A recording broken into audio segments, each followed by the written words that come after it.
building was a melting pot. It was a cross-section of America.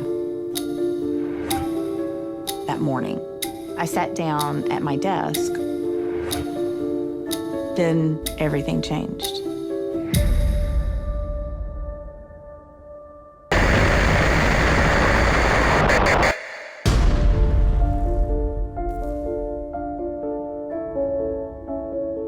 Hello.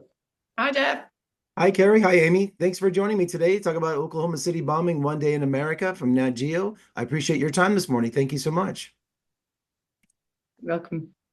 Well, Ceri, where did you begin to put together this docuseries? It had to be a daunting task, but where did you begin bringing this story to the series?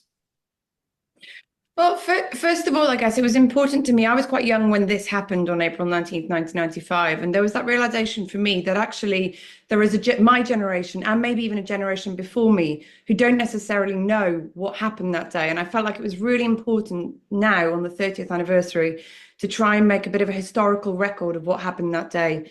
So really where we started was by looking at some of the archival footage that was filmed that day. And we worked closely with local news station News 9, who gave us a lot of their footage from that day. And then from there, really, that's where we started to get in touch with people like Amy to see how we'd go about telling their story. And Amy, you were there that morning, you were working. Can you describe what happened to you and the experience? Yes, I was working on the third floor of the Murrah building, front and center. And I was sitting at my desk when the bomb went off. And I ended up buried under about 10 feet of rubble. And it took them about 6.5 hours to rescue me. Well, that just had to be so traumatic. I'm so sorry to hear that. That is just amazing. Also, Ceri, I think I remember this vividly. I was in my 30s, that it was domestic terrorism. I mean, the shock came to America that it wasn't from overseas. It wasn't a foreign government. It was someone who looked like our neighbor. And I think a lot of people forgot that this was American homegrown terrorism. Yeah, and I think that's one of the things in the series that we wanted to put, front and center, the experiences of people like Amy who were there that day and witnessed that for themselves. And it was important for us that we told enough of the story of the person who did this, but without taking away really from the experiences of the people like Amy who were there and were living with that in day by day. And maybe, Amy, you could talk a bit about how that felt for you, that it was an American. It was just extremely difficult to wrap my brain around. When I was in the ICU unit at the hospital, they were playing the news coverage and discovering that an American did this. Not only that, but someone who served in our military. I mean, it was just, it was very difficult.